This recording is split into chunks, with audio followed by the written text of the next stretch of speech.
ഗൗതം അദാനി നരേന്ദ്രമോദി ബന്ധം എന്ന് പറയുന്നത് എല്ലാവർക്കും അറിയാം. ഏത് ആപത് ബാന്ധവനാണ്. അദാനിക്ക് എന്ത് ബുദ്ധിമുട്ട് വന്നാലും നരേന്ദ്രമോദി ഓടിയെത്തും, അദ്ദേഹത്തെ രക്ഷിച്ചുകൊണ്ട് പോരും.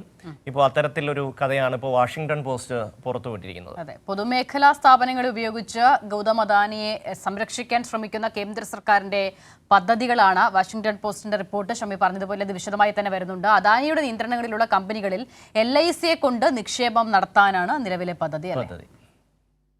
കേന്ദ്ര ധനകാര്യ മന്ത്രാലയം, സാമ്പത്തിക സേവന വകുപ്പ്, LIC, നീതി ആയോഗ് എന്നിവർ അദാനി ഗ്രൂപ്പ് ബോണ്ടുകളിലേക്കും ഇക്വിറ്റികളിലേക്കും കോടിക്കണക്കിന് നിക്ഷേപം നടത്താൻ തീരുമാനിച്ചതായാണ് വാഷിംഗ്ടൺ പോസ്റ്റ് റിപ്പോർട്ട്.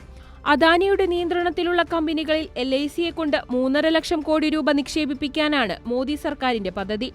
ആദ്യഘട്ട നിക്ഷേപങ്ങൾ തുടങ്ങിയതായും റിപ്പോർട്ടിൽ പറയുന്നു.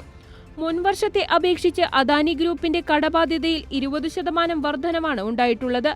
അദാനിയുടെ കള്ളക്കളികളെക്കുറിച്ചുള്ള ഹിൻഡൻബർഗ് റിപ്പോർട്ട് പുറത്തു വന്നതിനു ശേഷം കമ്പനികൾ അപകടകരമാം വിധം കടക്കെണിയിലായിരുന്നു. അദാനിക്ക് നൽകിയ കുടിശ്ശികയുടെ സമയപരിധി തീർന്നതോടെ US, യൂറോപ്യൻ ബാങ്കുകൾ ധനസഹായം നൽകുന്നതിൽ വിമുഖത കാണിച്ചതോടെയാണ് കേന്ദ്ര സർക്കാർ തന്നെ സംരക്ഷണമൊരുക്കുന്നത്. അദാനി പോർട്ടിന് മെയ് മാസത്തിൽ കടം തിരിച്ചടയ്ക്കുന്നതിനായി ബോണ്ടുകൾ വഴി ഏകദേശം 5000 കോടി രൂപയോളം ആവശ്യമായി വന്നിരുന്നു. മെയ് 30-ന് ഈ ബോണ്ടുകൾക്ക് പൂർണ്ണമായും ധനസഹായം LIC എന്ന ഒറ്റ നിക്ഷേപകർ നൽകിയതായി അദാനി ഗ്രൂപ്പും പ്രഖ്യാപിച്ചു. ഊർജ്ജ കരാറുകൾ നേടിയെടുക്കുന്നതിനായി കോടിക്കണക്കിന് ഡോളറിന്റെ ക്രമക്കേടാണ് അദാനി നടത്തിയത്. ന്യൂയോർക്ക് കോടതി അഴിമതിക്കുറ്റവും ചുമത്തി. എന്നാൽ അദാനിയുടെ സംരംഭങ്ങൾ ദേശീയ സാമ്പത്തിക ലക്ഷ്യങ്ങളിൽ നിർണായക പങ്കുവഹിക്കുന്നുവെന്നാണ് മോദി സർക്കാരിന്റെ വാദം.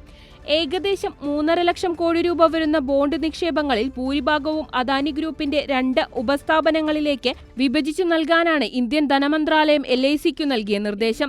ആഗോള ക്രെഡിറ്റ് ഏജൻസികളുടെ റേറ്റിംഗിൽ അദാനി കമ്പനികൾ മികച്ച സ്ഥിതിയിലല്ല. ചൂരൽമല, മുണ്ടക്കൈ ദുരിതബാധിതരുടെ കടമെഴുതി തള്ളണമെന്ന് കോടതി നിർദ്ദേശിച്ചപ്പോൾ വ്യവസ്ഥയില്ലെന്ന് ന്യായീകരണം നിരത്തിയ മോദി സർക്കാരാണ് അദാനി ഗ്രൂപ്പിന്റെ കടബാധ്യതകൾ തീർക്കാൻ പൊതുമേഖലാ സ്ഥാപനങ്ങളുടെ നിലനിൽപ്പിനെ തന്നെ അപകടത്തിലാക്കി കോർപ്പറേറ്റ് സംരക്ഷണ യജ്ഞവുമായി മുന്നോട്ടു പോകുന്നത്. News desk, Kairali news.